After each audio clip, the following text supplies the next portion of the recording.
ఎట్టకేలకు నైరుతి రుతుపవనాలు ఏపీ అంతటా విస్తరించాయి. రుతుపవనాల రాకతో కోస్తా రాయలసీమలో భారీ వర్షాలు కురుస్తున్నాయి.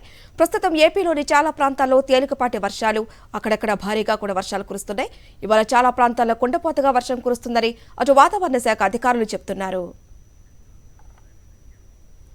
వెదర్ రిపోర్టు గురించి మా ప్రతినిధి రామచంద్రరావు అందిస్తారు. రామచంద్రరావు,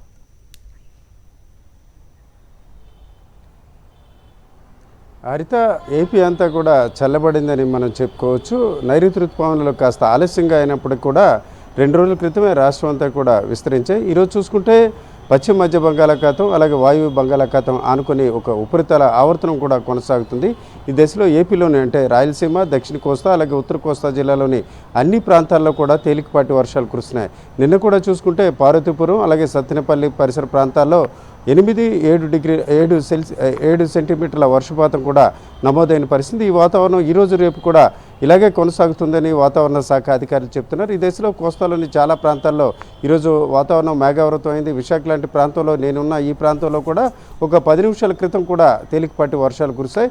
ఇదే వాతావరణం రాష్ట్రం అంతా కొనసాగడమే కాకుండా చాలా ప్రాంతాల్లో కనిష్ట ఉష్ణోగ్రతలు అంటే సాధారణ ఉష్ణోగ్రతలు నమోదయ్యే పరిస్థితి ఉంటుందని వాతావరణ శాఖ అధికారులు చెప్తున్నారు. ఒక రకంగా ఏపీ ప్రజలకు మాత్రమే కాకుండా తెలంగాణ ప్రజలకు కూడా ఇది ఒక రకంగా చల్లని కబురు అని చెప్పుకోవచ్చు. మరో 2 రోజుల్లో తెలంగాణలోని అన్ని ప్రాంతాల్లో కూడా నైరుతి ఋతుపవనాలు విస్తరించడంతో 2 రాష్ట్రాల్లో కూడా చల్లని వాతావరణంతో పాటు నిన్న మొన్నటి వరకు ఉన్న గరిష్ట ఉష్ణోగ్రతలు కూడా తగ్గుముఖం పట్టే అవకాశాలు ఉన్నాయి. హరిత, థ్యాంక్ యూ రామచంద్రరావు.